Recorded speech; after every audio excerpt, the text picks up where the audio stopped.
Bom dia, minha gente! Estamos aqui para a nossa live de hoje, para a nossa leitura bíblica de hoje, em ordem cronológica. Estamos dentro desse tempo onde diminuímos a velocidade e aumentamos a profundidade. Então, vamos ler a porção das Escrituras do dia de hoje, que são 2 capítulos do livro de Jó, capítulo 19 e capítulo 20. Gente, sensacional a nossa leitura de hoje. Eu estava tão empolgada que, inclusive, ontem, né, eu antecipei um pouquinho. Então, nós vamos fazer essa leitura hoje, que é essencial, né? Muito importante, inclusive para o entendimento de todo o livro de Jó. Esse capítulo aqui, ele é muito profundo, é muito importante mesmo, dentro de toda a leitura, que toda ela é importante, mas sensacional. Então vamos lá, minha gente, vamos fazer a nossa leitura hoje.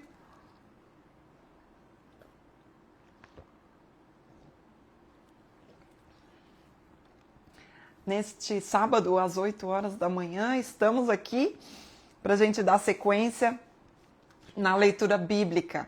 Então, eu vou ler hoje na NVI, tá? Nova Versão Internacional. Então, eu vou fazer a leitura de Jó 19 e Jó 20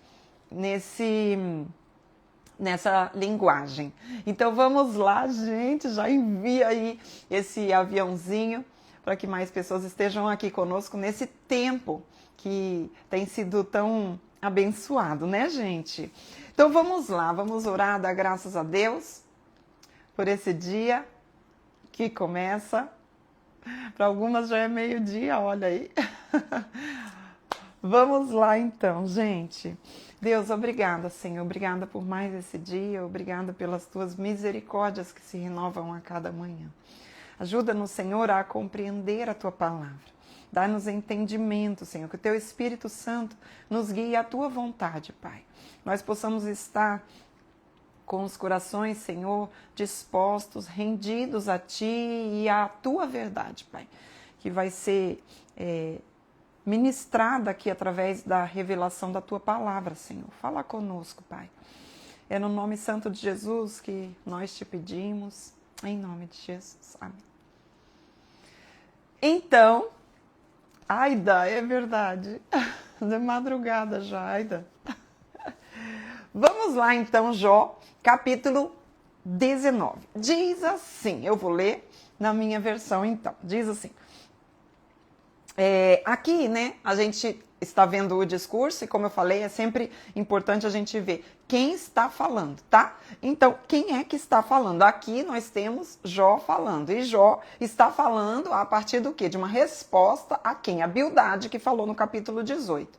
Então, sempre que a gente vai ler, né, como eu falei já no início das nossas lives de Jó, é importante nós lermos o livro de Jó com o entendimento de que são vários discursos aqui. Entre esses 3 amigos de Jó, né? Depois vai aparecer um outro amigo mais para frente. Mas, enfim, sempre tendo em vista que alguém está falando. Então, quando nós estivermos anotando no nosso caderno, anotar quem está falando e resposta a quem está dando. Então, aqui no capítulo anterior, no capítulo 18, nós vimos que Bildade, né, de uma forma muito dura, estava falando. Esses amigos vêm de uma forma sempre muito dura. Então, agora nós vamos ver a resposta de Jó, né, diante de tudo aquilo que ele já ouviu. A gente já veio caminhando aí a partir do capítulo 3, 4, 5, desde o início de toda essa história. Então, a gente vai caminhando até aqui e vamos no capítulo 19. Então, aqui, Jó já estava sendo detonado pelos amigos, né? A gente já caminhou até o capítulo 19. Então, a gente vê aqui que Jó já estava detonado pelos amigos. Então, isso é uma coisa importante para a gente ler o livro de Jó. O quê? Tendo em vista quem está falando, tá? Então, isso aqui vai para o nosso caderno de anotação. Outra coisa que é importante a gente entender do livro de Jó, que eu já falei aqui, né? São os 2 S's. Quais são? Se você está comigo aqui, eu quero que você me diga quais são os 2 S's para a gente compreender, né? E para a gente o contexto do livro de Jó. Eu falei para vocês aqui, né, que temos 2 S, que esses 2 S's a gente tem que ter sempre em mente, tá? Porque todo livro de Jó, ele está dentro desses dois S's, né? Que são os assuntos, são os temas tratados, muito tratados no livro de Jó.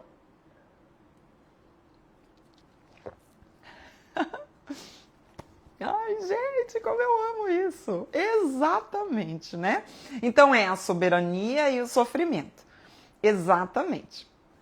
A soberania e o sofrimento. Os dois S's aqui que estão toda a trama do livro de Jó, tá? Então, a gente viu aqui justamente, né, no capítulo anterior, eu quero trazer esse capítulo anterior, por quê? Eu estou puxando o capítulo anterior aqui. Porque o capítulo 19 é uma resposta de Jó àquilo que foi dito no capítulo anterior. Então a gente vê que eles esmagam Jó, né? Diante do quê? Do sofrimento dele. Né? Então, assim, diante do sofrimento, o que Jó vai responder agora? Então, diante do sofrimento de Jó, os amigos continuam o quê? Esmagando Jó. E aí, diante desse sofrimento, o que Jó vai fazer agora? Vai exaltar o quê? A soberania de Deus. Ai, gente! É soberania, tá? O sofrimento e a soberania de Deus. Tá bom? Então, vamos lá. Diz assim, começa então o capítulo 19 assim. Até quando vocês continuarão a atormentar-me? E a esmagar-me com palavras, né? A palavra que eu peguei para esse capítulo hoje. Ele está sendo esmagado pelas palavras, né? Então a gente vê que ele está sendo esmagado por essas palavras.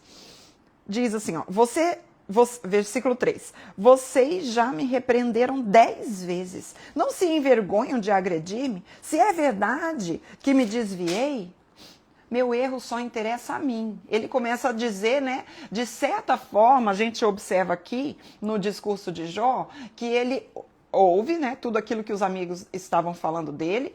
Ele pensa algumas verdades que os amigos estão falando, mas ao mesmo tempo ele também questiona, inclusive, a própria vida dele em relação a, será que é mesmo isso?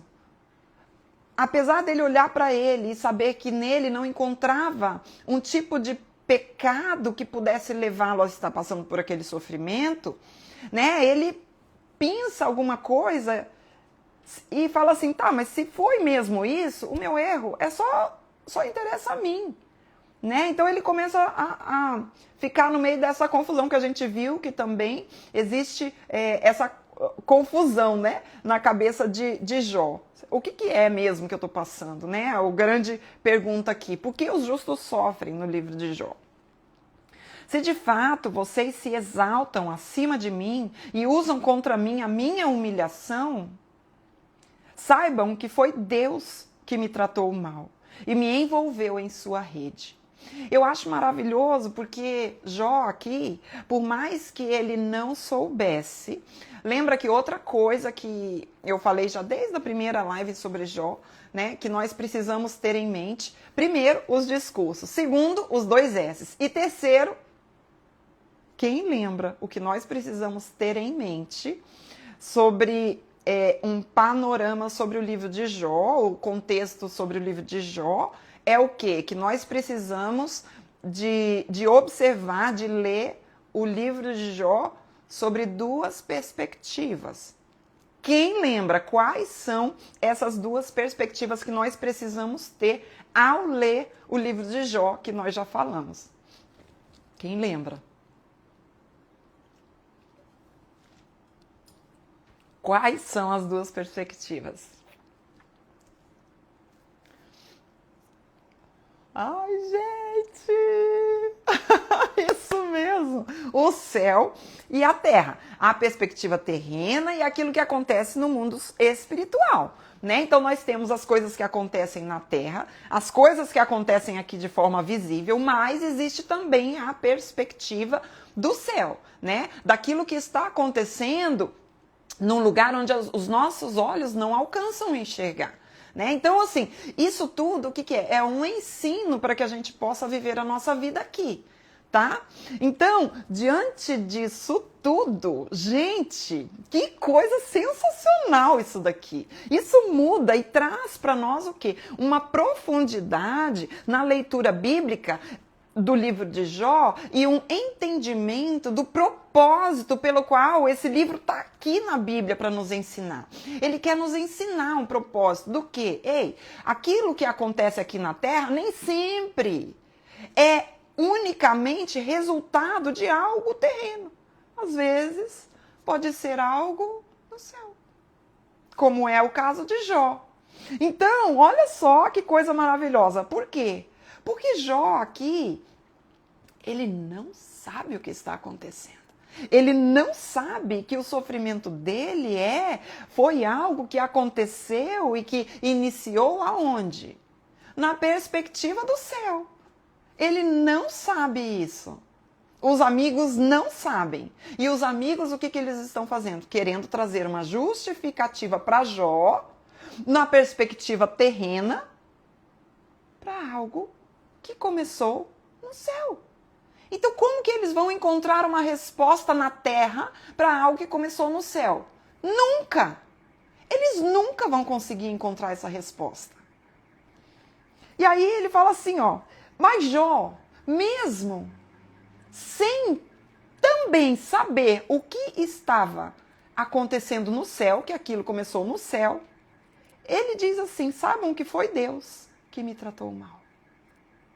Mesmo assim, no meio da confusão, no meio dos questionamentos, existe uma certeza de Jó que prevalece.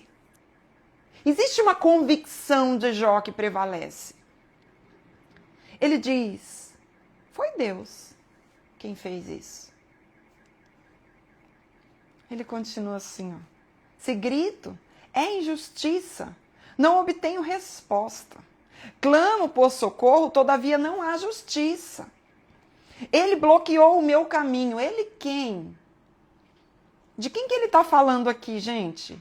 E não consigo passar, cobrir de trevas as minhas veredas. De quem que ele está falando aqui? Como é importante a gente entender aqui, de quem que ele está falando? Quem que Jó está dizendo que bloqueou o seu caminho?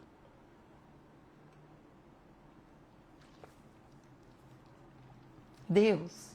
Jó aqui, no meio desse sobe e desce de emoções, no meio do seu sofrimento profundo, ele fala assim para os amigos, ele responde aos amigos dizendo assim, ei, foi Deus quem me tratou mal.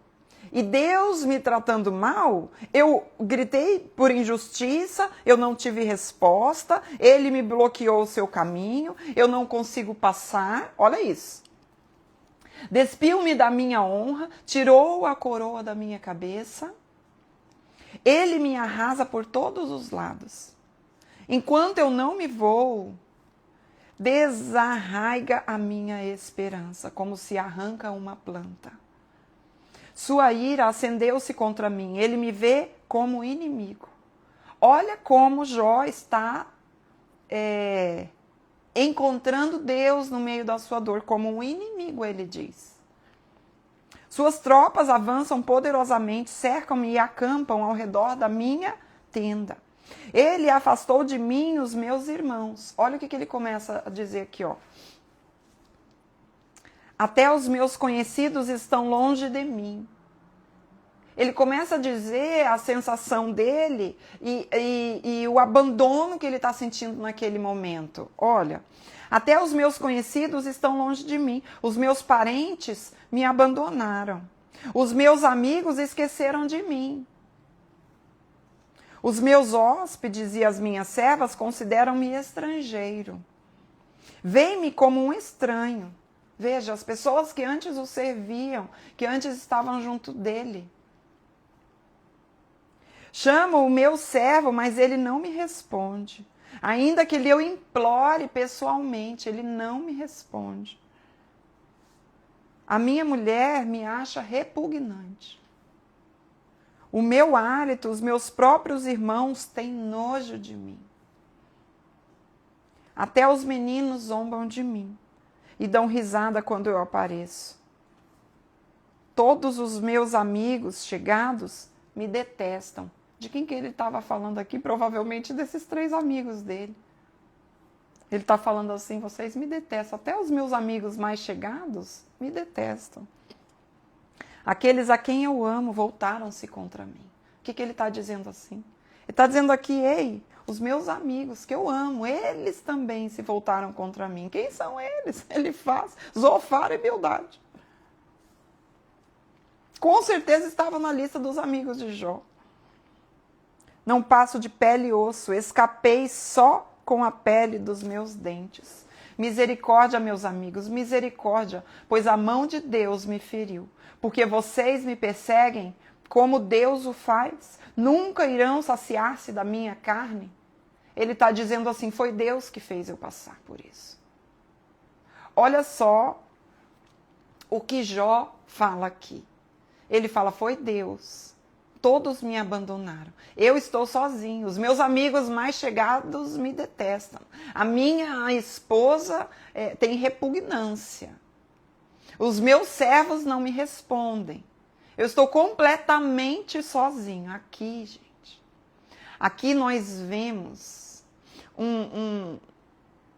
na história o profundo do coração de Jó, em como ele está se sentindo diante de todo aquele sofrimento, como ele começa falando do esmagamento, é como se ele chegasse no fundo do poço e tivesse lá esmagado, sozinho, solitário, aqueles a quem ele esperava que pudessem lhe oferecer ajuda, estão o quê? Pisando nele. Então, assim, ele não tem nada nem ninguém. E ele diz assim, eu sei que foi Deus quem fez isso. E aí, diante disso, diante desse entendimento de Jó, no momento da sua maior fraqueza, nós temos aqui o contraste mais gritante desse livro. Por quê? Lá, quando ele está lá no poço, lá no fundo do poço, é o contraste, por quê? Porque lá, quando ele se encontra sozinho, quando ele se encontra abandonado, quando ele vê que não tem ninguém na terra mais que possa ajudá-lo, ninguém. Ele fala dos amigos, ele fala da serva, da esposa, ele fala dos servos, ele fala de todos aqueles. Não há ninguém que possa me defender. Aí, versículo 23, ele diz assim, quem dera as minhas palavras fossem registradas.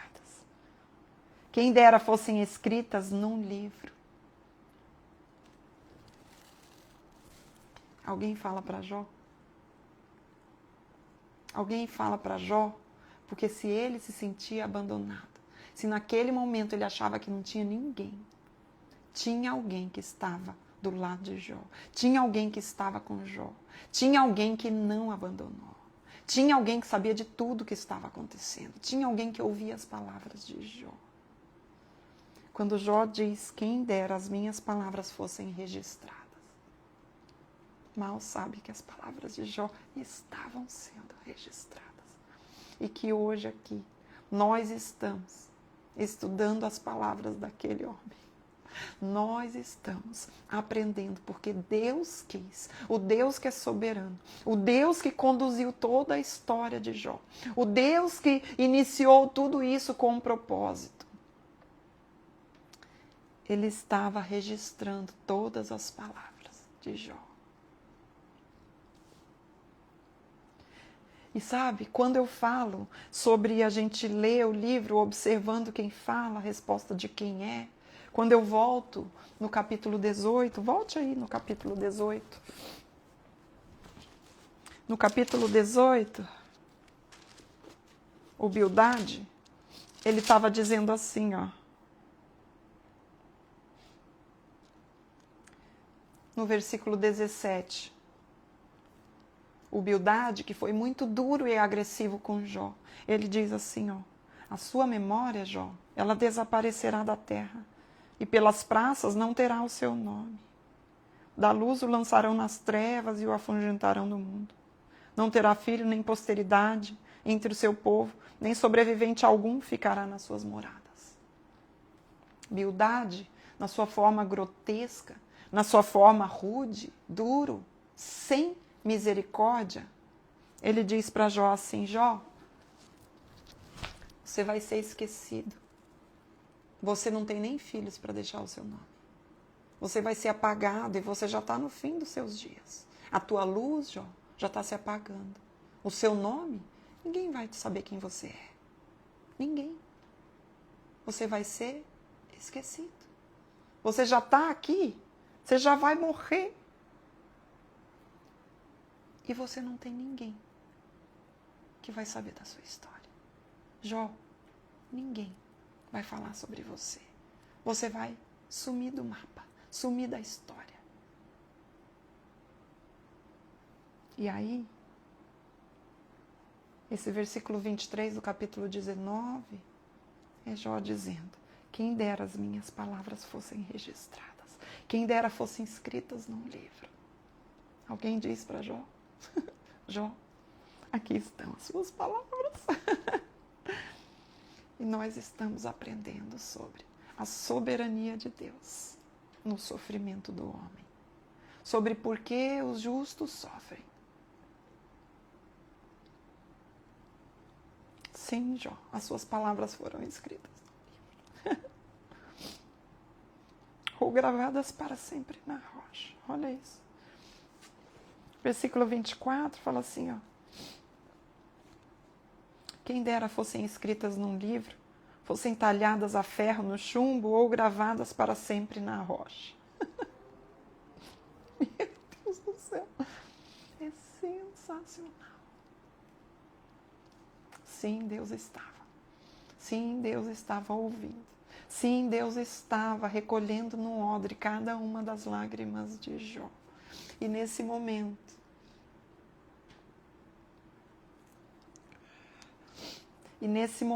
em profunda dor, em profundo sofrimento, Jó era pele e osso, Jó abandonado por todos. Jó sem uma resposta na terra para aquilo que estava acontecendo no céu. Eu consigo imaginar uma cena dele, por isso que eu coloquei essa imagem aqui, porque eu consigo imaginar ele olhando, né? Eu acho que no meio daquela dor, no fundo do poço, esmagado por todo o sofrimento, eu consigo olhar ele levantando os olhos. Ele levanta os olhos e ele arranca de dentro, de lá do fundo do coração dele, aquilo, essa fé que o sustentou no meio do sofrimento. E ele fala uma das verdades mais sublimes que nós encontramos aqui no livro de Jó. De uma confiança, de uma fé inabalável. Ele diz: eu sei que o meu Redentor vive. E que no fim se levantará sobre a terra. E depois que o meu corpo estiver destruído e sem carne, eu verei a Deus. Meu Deus do céu! Com os meus próprios olhos, eu mesmo e não outro. Como anseia no meu peito o coração. Se vocês disserem, vejamos como vamos persegui-lo, pois a raiz do problema está nele, melhor será que temam a espada, porquanto do meio dela a ira lhe trará castigo. E então vocês saberão que há julgamento.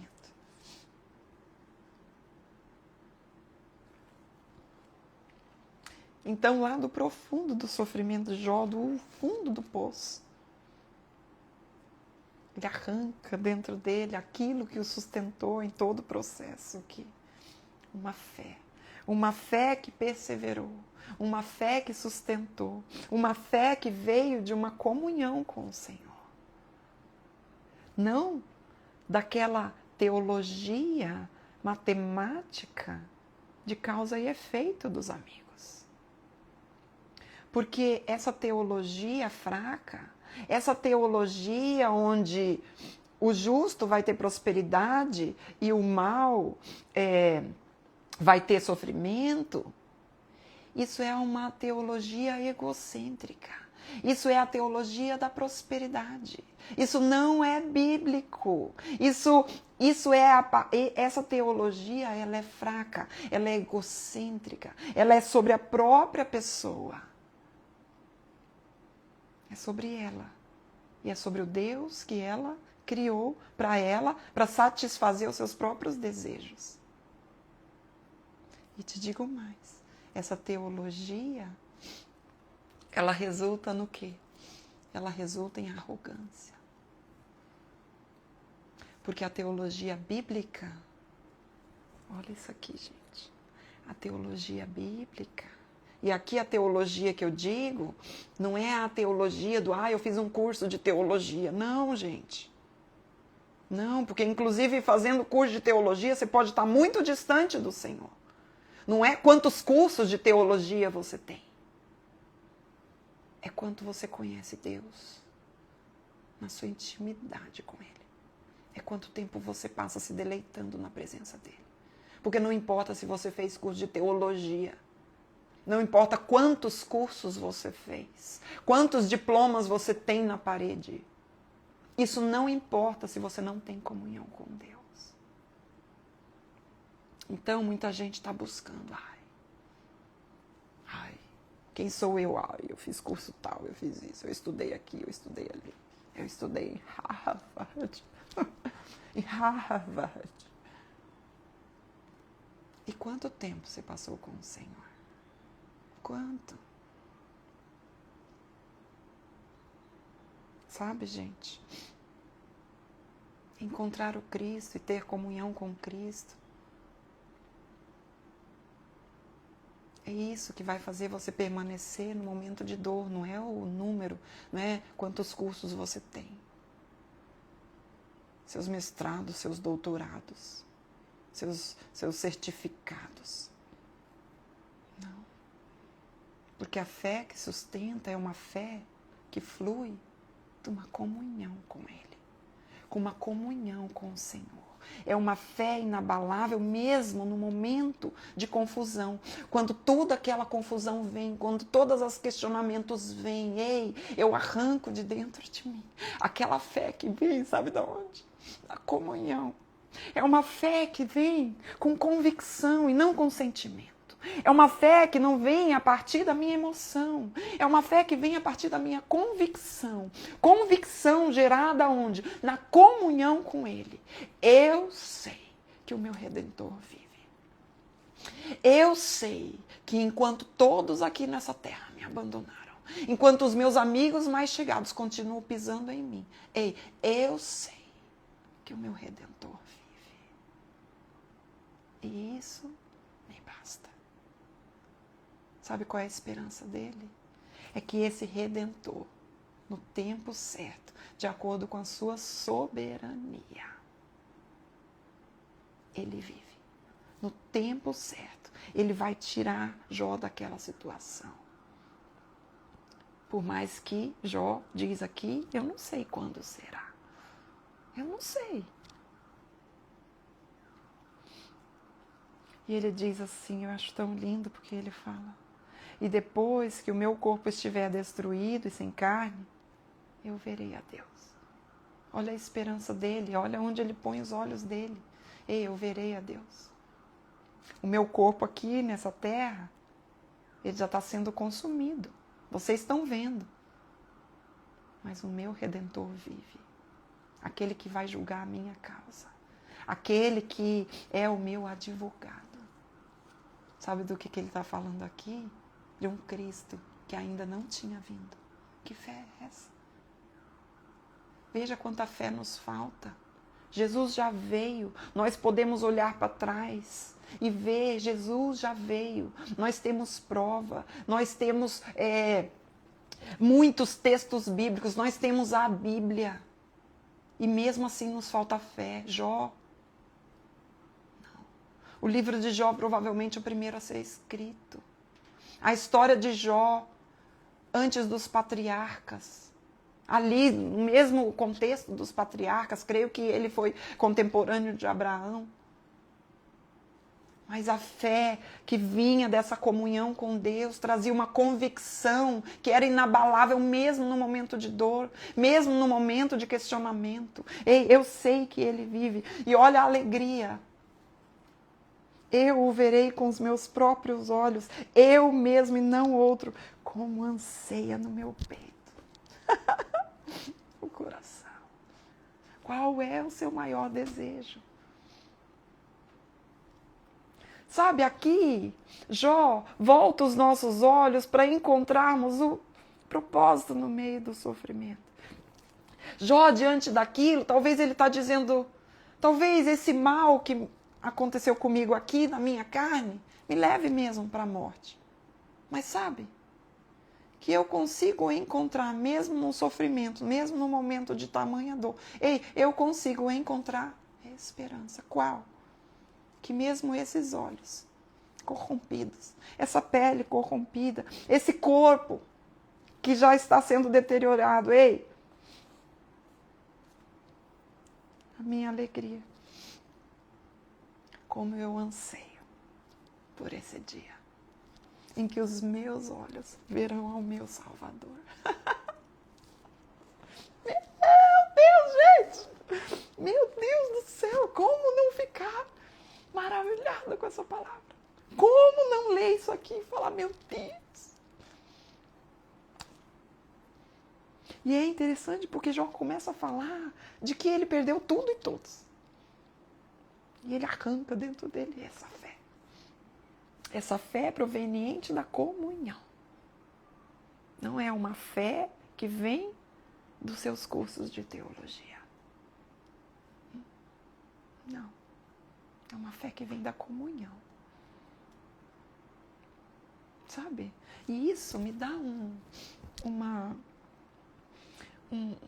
sabe? Isso assim abre tanto a minha mente para eu olhar para mim e entender que tudo provém da comunhão. Porque se eu não tenho uma comunhão, eu não tenho essa convicção, não conheço Deus por quem Ele é. E eu posso fazer os meus cursos, né? Me especializar, eu posso. Mas se eu faço tudo isso sem a comunhão, não tem sentido. Não. Você entende? Você entende que muitas vezes nós estamos querendo fazer o nosso nome conhecido, sendo que nós sequer conhecemos a quem Deus é. Aí no capítulo 20, nós temos quem falando agora?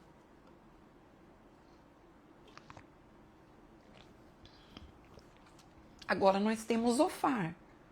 E a gente percebe que cada fala deles,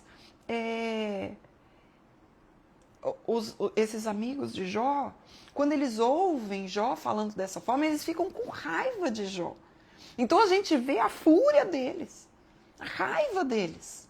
Né? Então agora Zofar vai dizer de novo, aquele que é bem grosseiro, né? Ele diz assim, então Zofar de Naamate respondeu. Eles ficam tudo doido com Jó. Ele diz assim, agitam-se os meus pensamentos e levam-me a responder porque estou profundamente perturbado. Ouvi uma repreensão que me desonra e o meu entendimento faz-me contestar. Olha, nós lemos isso daqui, sendo que nós conhecemos as duas perspectivas, tá? Então, nós conhecemos essa perspectiva e nós conhecemos a perspectiva terrena e nós conhecemos a perspectiva dos céus aqui, né? Então, porque a gente já sabe da história. Porque esse livro que foi escrito, que quem dera Jó estava dizendo, foi escrito, nós já lemos, nós estamos lendo, nós já temos o spoiler da história e nós já sabemos. Mas imagine naquele momento que Jó estava vivendo aquilo, que eles não sabiam de nada, né? O menino aqui, o Zofar, ele continua na sua dureza de coração e ele ainda fala, os meus pensamentos me levam a te responder. Sabe? Quando a gente vê uma situação dessa, vejo que ele está ainda ali, incisivo, né? Ele continua com a sua dureza em Jó. E o que eu vejo aqui é o que leva Zofar a responder, tá? Vamos ver aqui o que leva Zofar a responder. São os pensamentos dele. É aquilo que ele está pensando sobre tudo aquilo. Ele fala assim, eu estou, como é que ele fala? Profundamente perturbado. Ele fala do sentimento dele. Eu estou... Quer saber, Jó? Deixa eu te dizer mais umas verdades aqui. E aí ele começa a metralhar Jó de novo. A partir do quê? Do seu sentimento. A partir do quê? Dos seus pensamentos. Sabe, isso mostra que muitas vezes nós estamos agindo e respondendo ao outro e querendo aconselhar ao outro a partir do quê? dos meus pensamentos e das minhas emoções. Sequer nós vemos aqui, em algum momento, esses amigos de Jó falando com Deus. Sequer vemos isso. E sabe, posso dizer, nós olhamos para Zofar e falamos, meu Deus, que homem duro, que homem ruim, que homem rude. Muitas vezes nós somos Zofar. Muitas vezes nós estamos como Bildade. Nós estamos como ele faz, na dureza do nosso coração, querendo falar com o outro sem compaixão e sem misericórdia. O que a misericórdia ela faz? A misericórdia faz nós olharmos para uma situação com um olhar de esperança. Sabe? E às vezes nós queremos julgar uma situação a partir do que nós estamos pensando e sentindo. Ai, por quê? Ai, aí você diz aquela frase bem romântica, fala assim, ai, siga o seu coração. Ai, siga o seu coração, amiga. Você não sabe o que fazer? Ai, amigo, segue o seu coração. Segue a sua intuição. Teologia de Zofar. Nosso coração é enganoso mais do que todas as coisas, quem o conhecerá? Não, gente, eu não posso seguir o meu coração, não. Eu não posso seguir os meus sentimentos, as minhas emoções, não. Eu tenho que render os meus sentimentos e as minhas emoções a Deus. Você já viu como é que você sente? Você já parou para analisar como é que você age quando você se ira? Gente, olha isso. Não, gente, olha isso aqui. Por que você se ira tanto? Por que você fica tão impaciente? Qual que é o motivo que faz? Qual que é a situação que te deixa tão impaciente? Ai, eu não aguento isso. Ai, isso daqui, não tenho paciência para isso. Tá, não tenho paciência para quê? O que é isso?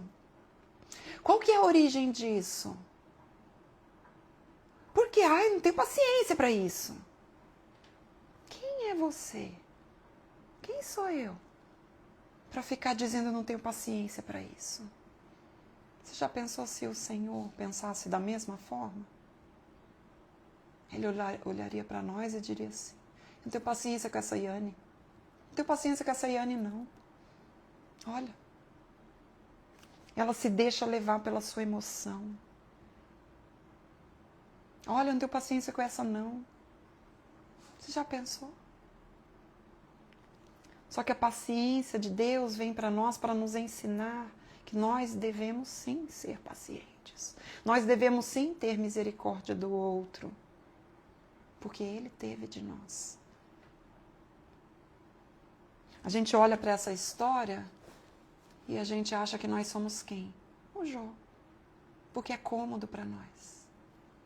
Nós somos o sofredor, a sofredora. Eu sou a injustiçada, eu sou a abandonada, eu sou a solitária, eu sou aquela que ninguém olha para mim, eu sou aquela que ninguém fala, ninguém curte os meus posts. Meus amigos não curtem os meus posts. Ai, meu Deus. Ele viu, não curtiu, mandou uma mensagem no WhatsApp. Ai, ficou azul, ele não me respondeu. Estou abandonada. Quantas vezes você já fez o mesmo? Muitas. Eu sei que muitas.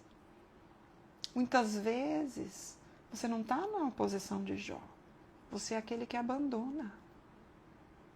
Você é aquele que vai com palavras duras, palavras felinas, que ferem o outro. E sabe o quê? Você diz assim, falei mesmo. Falei a verdade. Eu não menti, falei a verdade. A verdade está tudo certo. Dentro da sua teologia infantil, imatura. e que não é de Cristo. Dentro da sua teologia egoísta, egocêntrica, onde você criou o seu Deus, você mesmo. Você sai falando o que quer, do jeito que você quer, achando que o que você diz é a verdade e a verdade é. Mas a verdade sem o amor é hipocrisia, é falsidade, é arrogância, é orgulho, prepotência. Eu preciso aprender a viver e a falar numa fala de compaixão, numa fala que revele o Cristo. Onde a minha verdade, ela tem que estar com amor. A minha verdade, a minha fala de verdade, ela deve estar junto com ela o quê? Misericórdia. Porque eu não posso pegar uma parte só. Por quê? Quando eu pego uma parte só, eu me uno a quem? Aos amigos de Jó. Eles falavam, muitas vezes, falas que continham verdades. Mas essas verdades sem compaixão é dureza, orgulho, arrogância, prepotência. E só revela o quê? Uma fala sem comunhão.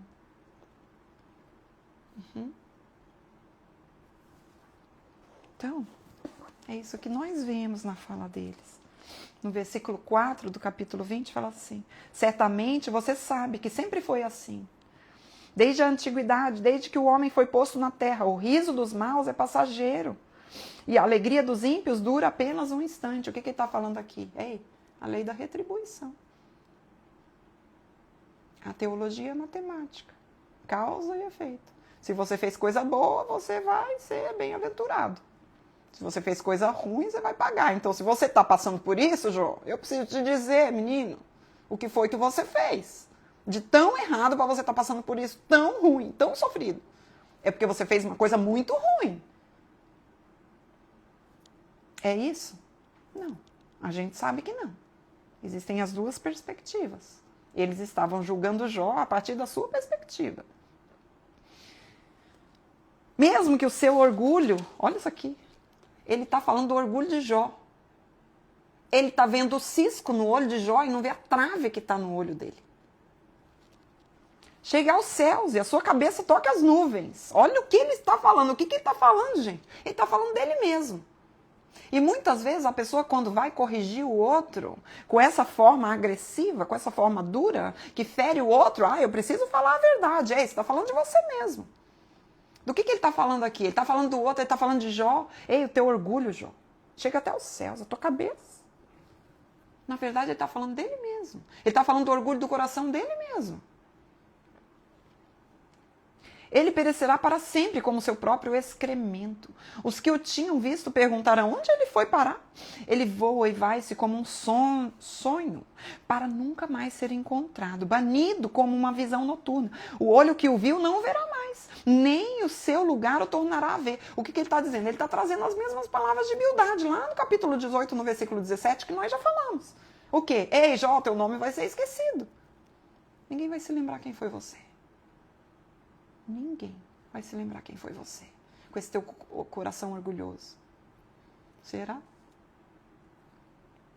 Seus filhos terão que indenizar os pobres, ele próprio, com suas mãos, terá que refazer a sua riqueza. O vigor juvenil que enche os seus ossos jazerá com ele no pó. Mesmo que o mal seja doce em sua boca e ele o esconda sob a língua, mesmo que o retenha na boca para saboreá-lo, ainda assim a sua comida azedará no estômago e será como veneno de cobra no seu interior. Ele vomitará as riquezas que engoliu. Deus fará o seu estômago lançá-las fora. Sugará veneno de cobra. Você está vendo que ele fala aqui, inclusive, o que Deus vai fazer? As presas da víbora o matarão. Não terá gosto de contemplação dos regatos e dos rios que vertem mel e nata. Terá que devolver aquilo pelo que lutou sem aproveitá-lo. E não desfrutará dos lucros do seu comércio, sim, pois ele tem o oprimido os pobres e os tem deixado desamparados. Apoderou-se de casas que não construiu. Olha isso aqui. Olha isso aqui, gente. Olha o que ele está falando aqui, esse menino. Versículo 20. Certo é que a sua cobiça não lhe trará descanso e o seu tesouro não o salvará. Olha o que ele está falando aqui. Na verdade, ele está falando dele mesmo. Nada lhe restou para devorar, sua prosperidade não durará muito. O que ele está falando aqui, gente? Ele está pisando num cachorro morto, sem misericórdia. Em meio à sua fartura, a aflição o dominará. A força total da desgraça o atingirá.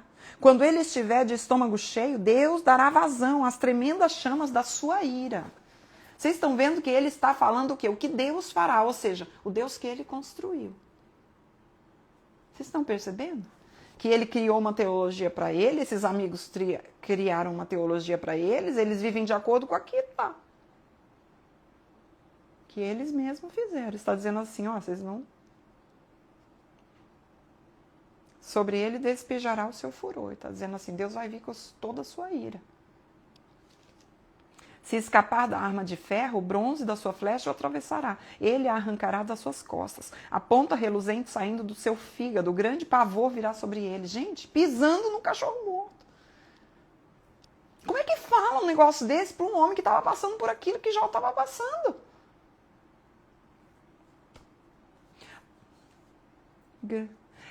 Versículo 26. Densas trevas estarão à espera dos seus tesouros. Um fogo não assoprado consumirá. E devorará o que sobrar em sua tenda. Os céus revelarão a sua culpa. A terra se levantará contra ele. Uma inundação arrastará a sua casa. Águas avassaladoras no dia da ira de Deus. Esse é o destino que Deus dá aos ímpios. É a herança designada por Deus para eles. Alguém diz para Zofar que ele está falando dele mesmo, inclusive no último versículo. Esse é o destino que Deus dá aos ímpios, é a herança designada por ele. Vocês estão vendo? É o que vai sobrar para ele mesmo. É o que ele está falando a partir de uma teologia que ele criou e que ele não tem comunhão com Deus.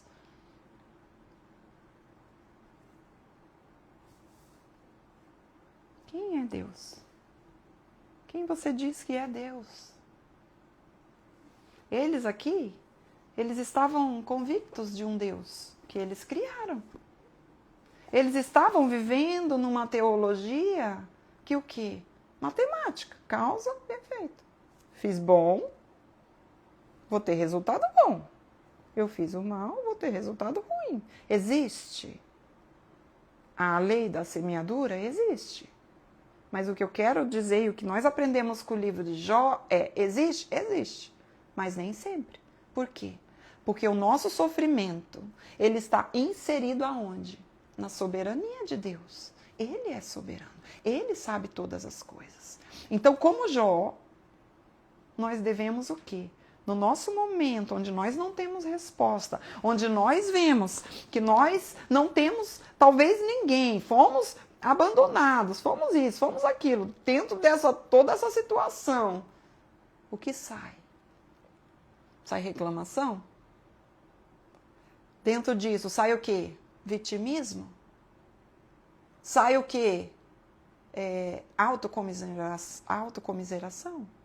Ai, coitadinha de mim. Ai, por que eu estou sofrendo tudo? Por que passou por tudo isso? O que eu fiz para merecer isso? Ai, porque aquela teologia fraca, imatura, infantil. Ai, porque eu devo ter feito não sei o que na cruz. Eu devo ter cuspido na cruz. Que coisa ridícula. Ridículo isso. Isso é fruto do quê?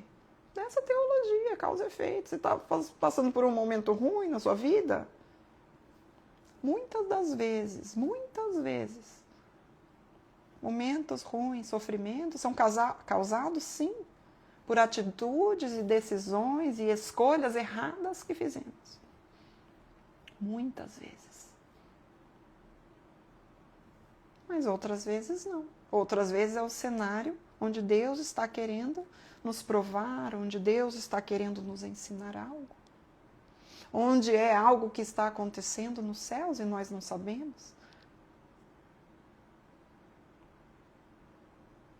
E aí revela o coração, aonde está firmado o nosso coração. Aonde?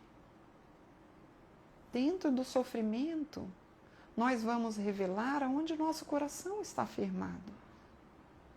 Se é em Cristo, ou se é em nós mesmos, ou no Deus que a gente criou, na teologia que a gente criou, fraca, frágil, que fala sobre nós mesmos, recheada de orgulho, arrogância, prepotência. Então, diante de toda esse momento difícil de Jó, esse momento de sofrimento de Jó, no mais profundo do poço que a gente pode dizer da vida de Jó, nesse lugar de maior escuridão de Jó, gente. Eu quero finalizar aqui. Eu quero finalizar, deixa eu ver se... A cereja do bolo, bota a cereja. Bota a cerejinha.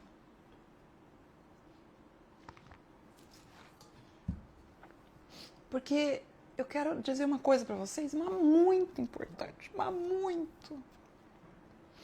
Que no mais profundo, no poço mais profundo, mais escuro, mais solitário de Jó, naquele lugar, não brota, gente, um pedido de alívio. Naquele lugar, no maior contraste que nós vemos aqui, não brota um pedido de alívio. Brota o quê? Uma declaração de fé. Brota o quê? Uma declaração de quem Deus é. Diante de todos os amigos. Uma declaração robusta. Uma declaração de uma fé madura. De uma fé que prevalece. É naquele momento que nós encontramos o coração de Jó. Já não diante daqueles questionamentos, porque os questionamentos eles vêm, a gente vê a confusão de Jó em algumas situações, mas naquele momento mais profundo, que ele está mais esmagado, que ele está no lugar mais escuro da sua vida, mais sombrio, brota o quê? A maior convicção dele. E essa convicção dele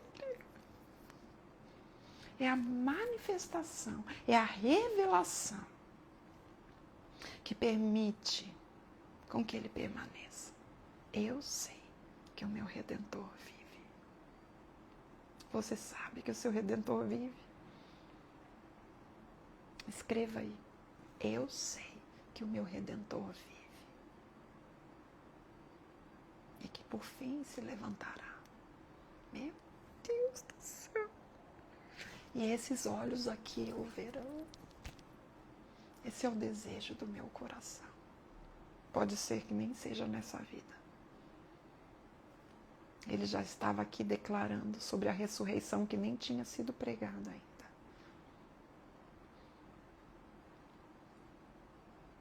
Gente, eu não sei. Eu sei que o meu Redentor vive. Eu não sei porque que eu estou passando por isso. Mas eu sei que o meu Redentor vive. Eu não sei porque que eu estou sofrendo desse jeito. Mas eu sei que o meu Redentor vive. Eu não sei porque todos me abandonaram. Mas eu sei que o meu Redentor vive. Eu não sei porque eu fui traída desse jeito. Mas eu sei que o meu Redentor vive. Eu não sei porque isso está acontecendo comigo. Mas eu sei que o meu Redentor vive. Essa é a certeza que brota do coração daquele que tem comunhão com Deus vivo. Porque mesmo na situação de que ele não tenha respostas, a certeza que faz ele permanecer é que o seu Redentor vive. O Redentor aqui vem como aquele que vai resgatar a sua alma, que vai o tirar daquele sofrimento, que vai responder por ele, que vai defender a sua causa. O Redentor aqui significa aquele que vai responder por ele, aquele que vai defendê-lo, aquele que vai... É como se Jó tivesse chegado naquele fundo do poço, falado assim, eu não tenho mais palavras para descrever que eu não fiz nada. Eu não tenho mais o que dizer para vocês. Eu não tenho como me defender mais. Mas eu sei que o meu Redentor vive. Eu sei que o meu resgatador vive. Eu sei que aquele que vai defender a minha causa, ele vive. E ele vai me defender diante disso tudo. Eu não tenho mais palavras, mas eu sei que o meu Redentor vive. E isso é suficiente para que eu possa descansar nele. Meu Deus. Então você pode não saber de muitas coisas. Você pode não ter respostas de muitas coisas. Mas uma coisa. A comunhão com Cristo revelado. E é por isso que eu quero dizer aqui. Não é você saber por você saber. Não. É a convicção que vem a partir da comunhão. A convicção que eu tenho de que o meu Redentor vive e que ele vive para sempre. Vem a partir da comunhão com Cristo revelado nas Escrituras. Não é algo que eu crio para mim. É algo que o Criador me ensina na sua palavra. E essa certeza, na palavra, na Bíblia, tem tudo o que eu preciso. Para quê? Para ter a convicção de que haja um grito lá no fundo, mesmo diante da falta de resposta. A minha alma vai clamar o quê? Eu sei que o meu Redentor vive. E os meus olhos, os meus mesmo, o verão. Meu Deus do céu. Meu Deus do céu, gente. Gente do céu. Agora a cereja. Vamos para Salmo 34. Meu Deus, gente. Salmo 34. Eu quero deixar para vocês o Salmo inteiro 34. A cereja do bolo, o Salmo inteiro aqui.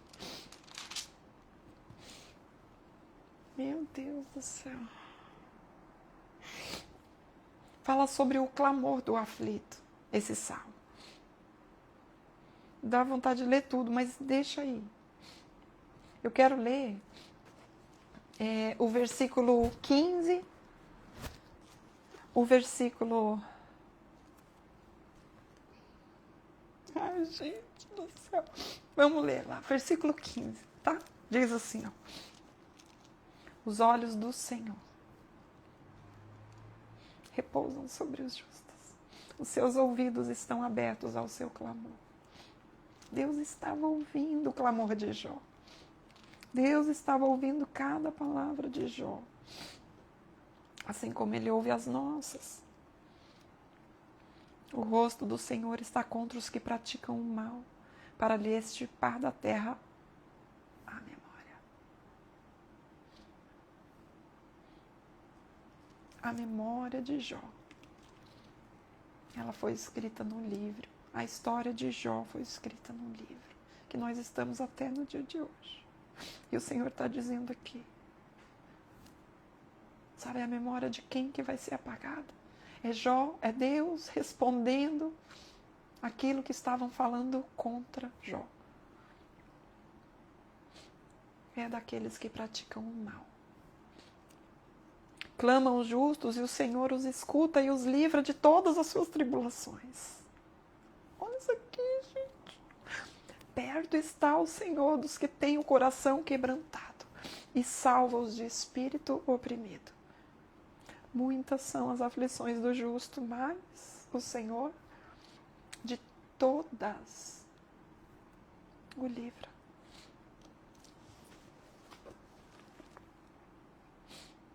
Os olhos do Senhor repousam sobre os justos. E muitas são as aflições, sim, mas o Senhor de todas os livra. E você pode estar pensando, mas como? Como se eu estou passando por isso? É que o nosso sofrimento, ele está dentro da soberania de Deus. O tempo é de Deus, não é nosso. Nós não sabemos. Eu não tenho como te dar uma resposta. Pode ser que você não tenha resposta. E pode ser que nessa vida terrena, na perspectiva terrena, nós vamos viver sem resposta. E vai chegar o dia que o Senhor vai nos chamar e nós iremos para a sua glória sem ter obtido a resposta. Mas que livramento é esse? É o livramento que nós temos em Cristo Jesus, onde nós entendemos que a nossa vida, ela é muito passageira nessa terra aqui. E diante de toda a eternidade, a nossa vida aqui passa como um sopro. É a esperança, é tirar os nossos olhos do terreno e elevar para quê? Para o céu. É elevar para o Senhor. É elevar para o livramento que vem do Senhor. E olhar para a situação que nós temos com esperança. Como que eu posso olhar para a situação pesada, para a situação de sofrimento que eu estou vivendo hoje com esperança? Como? Encontrando propósito por meio dela. Sabe? Testifique a Cristo no meio do seu sofrimento. Ao invés de ficar numa posição de vítima, fique numa posição de quem é ativo nisso. Senhor, o que o Senhor quer que eu faça aqui? Primeiro, comece a parar de reclamar, a de murmurar, a se queixar, a amaldiçoar. Pare com isso. Senhor, o que o Senhor quer que eu faça?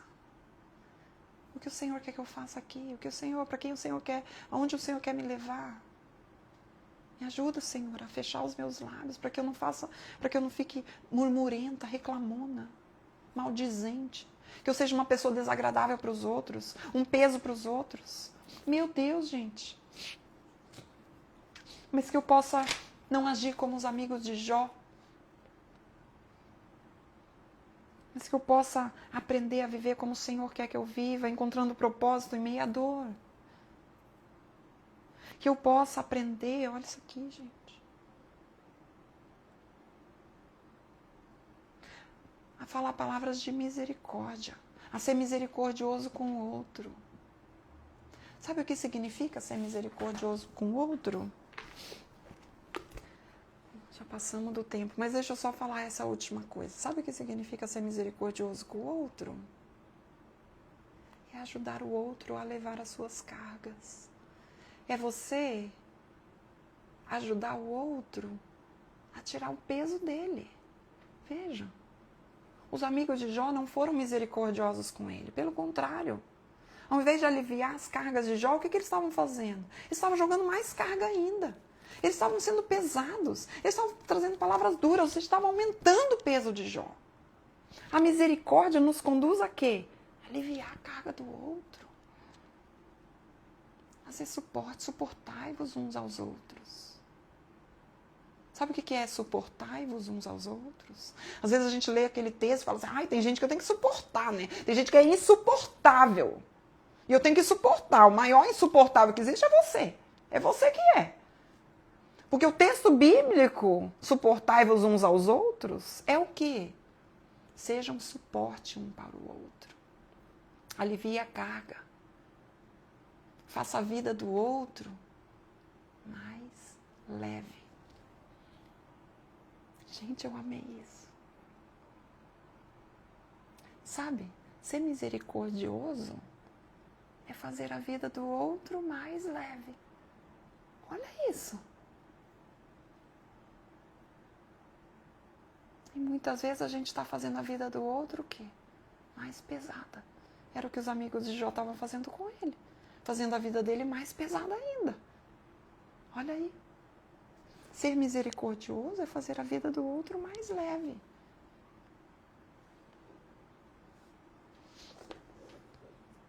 Então, e sabe, finalizando, eu quero dizer uma coisa para vocês bem importante. Não é porque eu vou dar alívio que necessariamente eu vou receber o alívio. Não. Porque senão, isso aqui faz o quê? É a teologia do quê? Da matemática. Eu não vou fazer para receber o alívio. Eu não vou fazer a vida do outro mais leve para receber o alívio. Mas eu vou fazer a vida do outro mais leve, por quê? Porque eu estou imitando Cristo. Porque é aquilo que Deus quer. E aí, quando eu faço a vida do outro, eu estou em obediência. E se eu estou em obediência a Deus, é Deus quem vai fazer a minha vida mais leve. Não necessariamente o outro. Meu Deus! Então eu não tenho que fazer porque o outro... Não.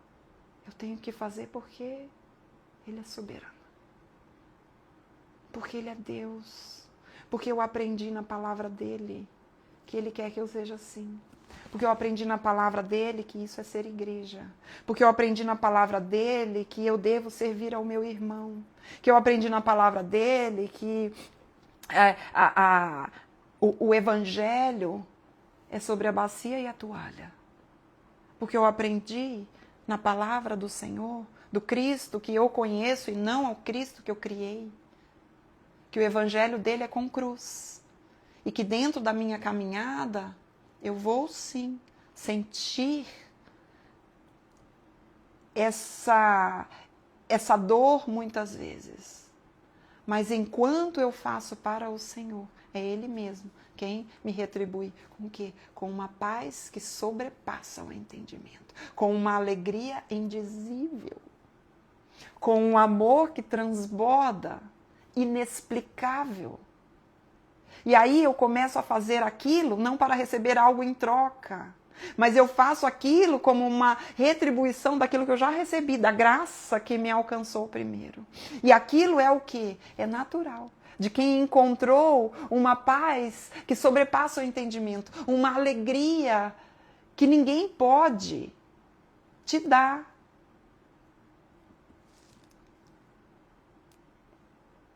E aí eu faço, sabe por quê? Porque eu encontrei o Cristo. E que se eu o encontrei, eu percebo aquilo que realmente há valor.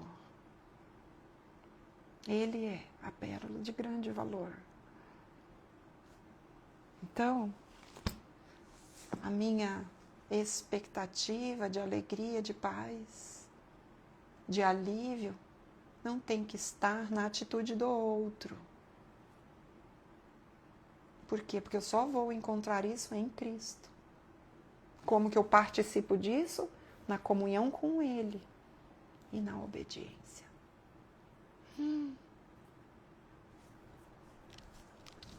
Sensacional, gente.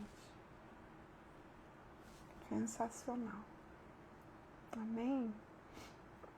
Então, eu vou colocar o meu caderninho, eu já fiz o meu oba. Inclusive, gente, ontem eu pus a leitura do dia e daí eu fiz a outra leitura, porque esse capítulo 19, gente, olha, é sensacional demais. Então, eu coloquei ontem, eu vou colocar hoje, porque daí estava dando confusão. Eu vou colocar hoje, porque realmente a gente encontrar uma convicção tão forte no meio da dor. Jó, olha, obrigada, Senhor, porque o Senhor ouviu as suas palavras, quem dera. Isso tudo fosse escrito num livro. Obrigada, Senhor, porque o Senhor ouviu as palavras de Jó. Obrigada, Senhor. Deus está. Amém? Eu vou colocar o meu oba aqui. Deus abençoe. Tá bom, gente? Até a próxima.